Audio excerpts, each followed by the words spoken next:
Coucou, j'espère que vous allez bien. Aujourd'hui, nouvel épisode de votre podcast The Raw Sound, le podcast qui vous lie à vos artistes, influenceurs, acteurs, chanteurs, bref, artistes favoris. Aujourd'hui, on est en full music, particulièrement rap. Voilà, on va parler rap aujourd'hui. Et pour ça, vous l'avez déjà vu à l'affiche, mais on va le représenter. Je reçois aujourd'hui J21.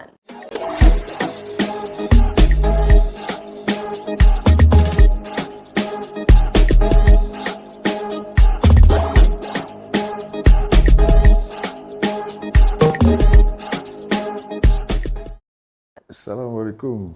Bonjour, moi c'est Jay21, comme vous le savez, je suis artiste rappeur, ancien manager, cofondateur de BuzzLab. Et là aujourd'hui, je suis là, je me présente devant Rosita dans le Raw Sound. Yes. Il a dit Rose Sound correctement. Il y en a qui bug dessus, mais il a dit correctement. Super. Alors, Jay, dis-nous un petit peu, si on devrait utiliser 3 mots pour te définir, quels seraient ces 3 mots? Ah, les 3 mots pour me définir, c'est Jay, c'est un gars trahi. Et là, je suis déterminé, j'ai changé. J'ai entendu trahi, Trahison, ouais. Le Jay déterminé. d'actuellement, là. Le Jay, lui, là, c'est pas le Jay avec qui tu avais fait l'émission la dernière fois. Est-ce que tu peux nous en dire davantage? Pourquoi trahi, déterminé? Parfois, la vie nous expose à des choses qu'on doit travailler. Parfois, ça vient des gens qui sont autour de nous. Parfois, ça vient des proches. Parfois, ça vient des amis, des étrangers. Mais là, c'est plus de mon entourage, de mes proches, des trucs comme ça. Et c'est des choses, ça m'a vraiment brisé pendant un certain temps. Et j'ai dû travailler sur moi pour être le Jay d'aujourd'hui. Et c'est pour ça que je dis trahi. Pourquoi la musique? Pourquoi le rap? Déjà, le rap, pour moi, c'est venu comme ça. Tu vois, moi, à la base, j'étais manager. J'étais manager d'artistes. Quand tu es dans un studio et tout le temps, tous les jours, t'entends de la musique, ton cerveau enregistre. Et moi, mon père, il a fait de la musique aussi. Mon grand frère, il a un studio. Je dormais dans le studio, même avant que je connaisse mes gars avec qui on a ouvert le studio BuzzLab. Et j'étais dans un quartier où on dit même, c'est le quartier là c'est là-bas où on a commencé à rapper avec les premiers groupes de Mbacké Djoum, de Kid Alan, tout ça, c'était dans mon quartier. Donc, je suis né dans la musique, je suis né dedans. Et comme on dit, la musique, c'est un réflexe. Quand tu viens dans un studio et le beat, il est là, c'est les réflexes de tout ce que tu as pu entendre depuis ta jeunesse. C'est ça qui sort. J'ai commencé par des intros avec mes gars. Je créais des battles entre mes gars, tout ça. Venez, on fait des freestyles. Et bim, comme ça, j'ai commencé à avoir des couplets. Mais est-ce que c'est un choix, c'est-à-dire par déviation logique, c'est-à-dire, bon, je suis un garçon, je vais rapper, ou c'est plus un choix de feeling, c'est-à-dire que tu t'es plus senti rappeur que chanteur? En fait, moi, je chante beaucoup plus en vérité. Sur mon premier projet, par exemple, c'était un projet trap soul. Et quand on dit la soul, Ouais. c'est quand c'est un petit peu chantonné. Et moi, c'est ça mon bail. Mais mon concept à moi, c'est quoi? J'ai pas de concept. C'est ça mon concept. Et ça me permet d'être beaucoup plus free et de faire de la musique comme je veux. Je peux chanter, je peux rapper, je peux faire tout ce que je veux. Tu vois, mais l'essentiel, c'est de garder son identité. Donc, on va dire que t'es plutôt style Sénégal, mais un peu US. Enfin, quand je dis style US, c'est pas du genre tu te prends pour un rappeur américain, non. Ouais. Mais c'est vrai que le rap américain a son style. Ouais. Et je suppose que c'est un style dans lequel tu te vois un petit peu mieux. C'est Le ça. dernier son qui est sorti là est un peu style US, on en parlait tout à l'heure. Ouais. Pas le dire comme ça parce que tu vois, dans la musique, on se retrouve quelque part où on dit ce sont les normes. Ouais. Et tu vois, un petit peu au Sénégal, on a un petit peu commencé à dénaturer ça par rapport à notre rap, par rapport au rambar, tout ça là, par rapport à ça, à cette recherche d'identité, par rapport à ça. Mais moi, je reste juste sur les normes. En vérité, je fais pas de tassou, je fais pas des trucs comme ça. C'est pour ça qu'on nous définit comme des rappeurs canins. C'est pas des rappeurs canins, on est des rappeurs qui suivent vraiment les normes. En vérité, les normes du rap, qui restent sur les normes. Je vais faire du rambar. Mon dernier son, c'est le beat, il est rambar. Mais je reste rap dans le rap. Je reste comme ça carré et le son, quelqu'un va l'écouter, va dire c'est un son américain. C'est pas américain, ça reste sur les normes rap. Super. C'est ça même. Alors, niveau carrière, est-ce que tu aurais une anecdote, quelque chose que tu as vécu dans ta carrière, quelque chose qui t'a marqué, qui t'a peut-être poussé à changer quelque chose, en tout cas quelque chose qui a eu un tournant décisif pour toi dans ta carrière musicale, dans ta carrière de rappeur? C'est plutôt des choses personnelles, pas Ok. c'est pas plutôt dans ma carrière carrément. Dans ma carrière, ce que je remarque ici, c'est quoi? Les trucs qui me font changer, c'est quoi? C'est les copinages.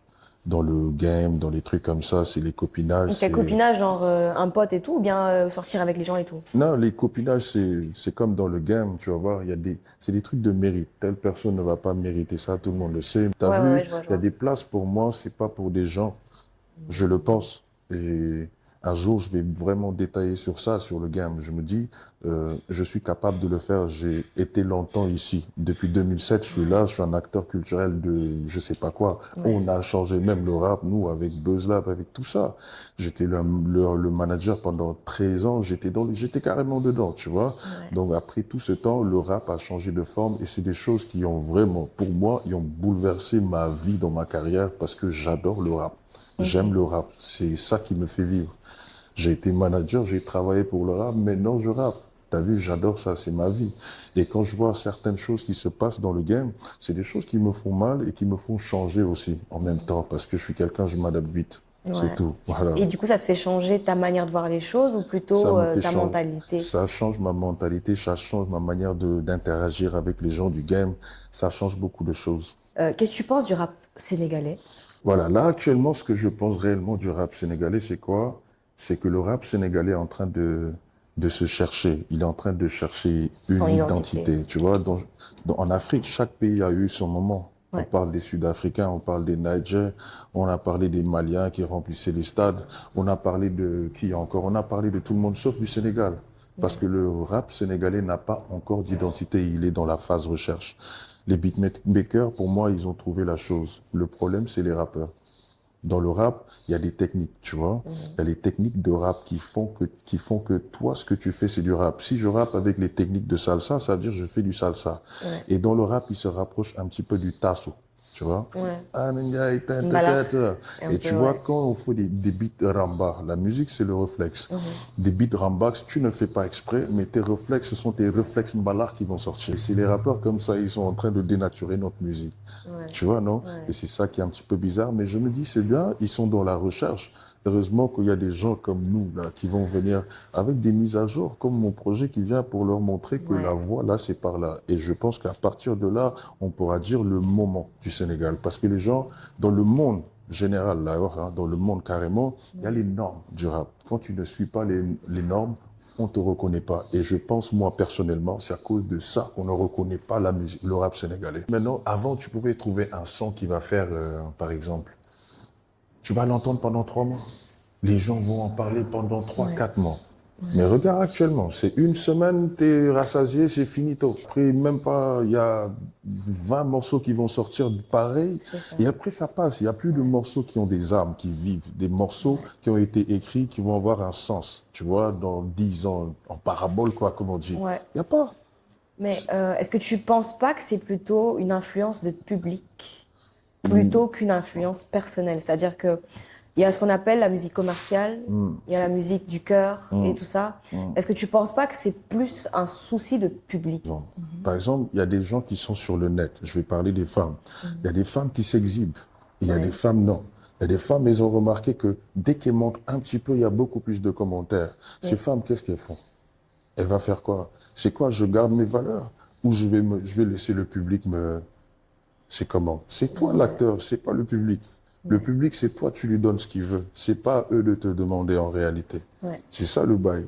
Ouais. Et la musique est en train de prendre une tournure, je sais pas, hein, peut-être je me trompe, mais moi j'analyse bien aussi. En tout cas, ça fait longtemps que je suis là et j'arrive à bien voir les choses. Et là, je me dis juste que le rap est en train de prendre une tournure, c'est pas bon. Pour les beatmakers, tout ça, pour moi, c'est OP, c'est carré.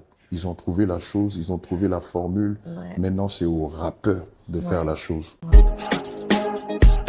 Et du coup, est-ce que tu peux nous dire quelque chose que personne ne sait sur toi, quelque chose, enfin, pas un grand monde savent sur toi? Une petite confidence. Ouais. Qu'est-ce que les gens ne savent pas chez moi? Je suis un papa poule. Je suis un papa poule de fou. J'aime trop ma fille. J'aime passer du temps avec elle. J'adore les enfants comme pas possible. Et ça, les gens, ils peuvent pas savoir. Peut-être à cause de l'image du rap. Mais sinon, je suis trop un papa. Ma fille m'appelle papa poule. Tu vois? Ma fille m'appelle comme ça. Plutôt, non? On va parler de la musique de Jay, justement. Tu as sorti un dernier son, je pense, Lol Yal. Lol Yal. Ouais, Voilà. c'est ça. Alors, est-ce que tu peux nous parler de ce son? Comment ça s'est passé? Comment t'as tourné? Comment ça s'est passé? Explique-nous. Parce que très honnêtement, ce son, il sort un peu de ce qu'on a l'habitude de voir. Ouais. Donc, explique-nous un petit peu. Déjà, il faut dire le thème, il a un rapport avec moi. Ouais. Après, sur la forme, un petit peu, ça peut être un petit peu commercial comme ça, sur la forme, mais dans le fond, je parlais de moi. C'est-à-dire, je suis resté pendant 3 ans, je déprimais. J'étais parti dans une phase de déprime. Et je parlais à moi-même pour me dire, mais toi, comment ça se fait? Genre, comment tu déprimes? Comment Ouais, tatati tatata? ouais. C'est pas ce que Dieu veut. D'où il y a le bug, en vérité. Tu vois? Il y a le bug, c'est quoi? C'est que tu te lèves, que le solo, que tu sentes bon. Et n'oublie pas ta princesse. Il faut me double côté Mercedes, ma fille. Tu vois? Et que di pas que l'air, moi, nga jaay, xam nga tout ça. Ma ne loolu la yàlla bëgg. Mais taxaw fee di la xool di gën a bëgg. Loolu la yàlla bëgg.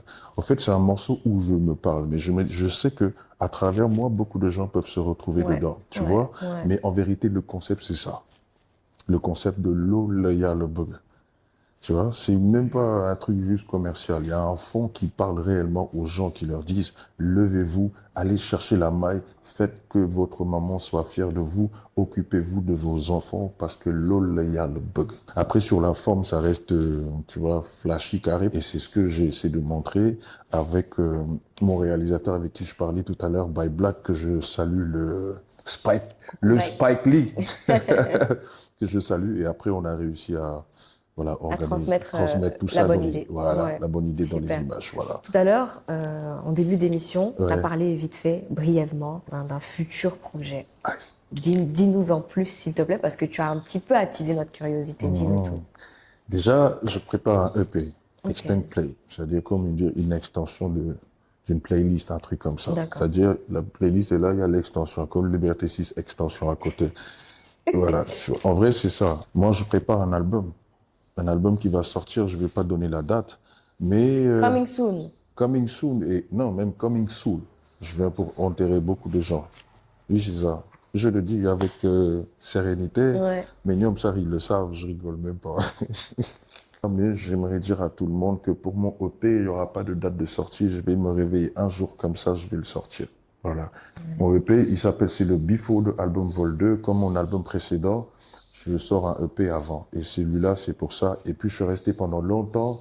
J'avais pas sorti de morceaux. Donc, c'est une façon pour moi De revenir de sur le terrain. revenir, de réveiller mes gars, de leur dire, hey, mes gars, J'étais là, hein. Michael Jackson is back. Yeah. Tu vois, non? Je suis de Le retour. phénix. Voilà, donc ça va aller, quoi. Super, Voilà. génial. Yes. Alors, bah, du coup, nous, on a hâte. Hein, Yes. du coup, on attend ça avec impatience. Donc, comme vous l'avez compris, restez à l'affût sur tout ce qui est page de J21, que ce soit Instagram, Facebook, YouTube. Restez à l'affût. Yes. Manager une maison de prod, Mm. un studio, c'est quand même quelque chose. Est-ce que tu aurais un conseil pour toute personne qui voudrait suivre ton exemple, qui voudrait entreprendre dans ce domaine-là ou tout simplement qui s'inspire de toi? Qu'est-ce que tu leur dirais à ces personnes? Moi, je me dis, il faut rester déjà soi-même. Pour les managers, je dis, il faut aimer ce que tu fais. Quand tu n'aimes pas ce que tu fais, Ah, il là, paraît qu'être manager, c'est compliqué, hein. non, ça, c'est une bonne chose. Ça, c'est plus compliqué. Pourquoi? Parce qu'il faut aimer ton artiste. Ouais. Il faut l'aimer de tout ton cœur. Ça commence par ça. Il faut croire en lui. il faut vraiment, non, l'aimer carrément. D'un coup, il peut Ah, Là, ok. j'ai pas dit amour, no homo, mais genre, aimer ton gars, c'est ton gars. Dans les boucles, dépasser tout le monde, mais réellement, quoi, parce que la vie d'artiste, c'est pas facile, tu vois. Et il faut vraiment, il faut faire des recherches, il faut trouver le savoir, il faut aller le chercher, il faut le trouver. Moi, par exemple, quand je devenais manager, j'avais pas les diplômes de management, j'avais pas tout ça, j'avais rien de tout ça. C'était mes potos, ils m'ont dit, t'aimes trop ton gars, tu l'aimes trop, on sait de nous tous là, c'est toi, c'est ton gars, tu dois être le manager. Et après ça, je suis allé faire des recherches, je suis allé côtoyer des gens, des managers, je suis allé voir des grandes personnes, de grandes figures dans ce pays. On a parlé, on traînait avec les Daraji, Nyom Nongo, on était tout le Ouais. temps ensemble. C'est des gens, yo, Ramon, tu peux pas traîner avec eux, tu rentres comme ça sans Ouais. savoir, c'est pas possible. Tu vois, et on a vraiment essayé de bien faire les choses. Ouais. Le conseil que je leur donne, c'est dans toute chose, ça suffit pas la connaissance, il faut aller chercher ça. Ça suffit jamais. Il ne faut jamais se dire, Lima Amni Doina. Va, cherche. Va trouver. Celui qui cherche, trouve. Celui qui ouvre, découvre. Tu vois? ouais. Donc, c'est toi qui gagnes dans tous les cas. Alors, l'émission, donc l'épisode touche à sa fin. C'était un très grand plaisir pour moi d'avoir Jay. J'espère que vous avez apprécié cet épisode-là. N'hésitez surtout pas à commenter, partager. Je remercie également nos partenaires, donc le studio Nessa. Vous avez également Glow Wig et Infinity Scent by Senteur du Monde. Moi, je vous souhaite de passer un bon week-end puisqu'on est samedi soir. Vous allez peut-être le regarder ce soir ou demain. Restez connectés. Michael Jackson is back, a.k.a. Jekorula Rabbi, a.k.a. Lamborghini Flow. Ça va venir, restez connectés. Djadjef, en tout cas, c'est une belle émission. Et comme j'ai l'habitude de te le dire, c'est toujours un plaisir de partager cette Plaisir émission partagé. avec toi. Donc vraiment, merci beaucoup. The Rose Sound. Yeah. Alors, merci à tous et je vous dis donc au prochain épisode. C'était Rosita, The Rose Sound et j'étais avec Jay21. Yes.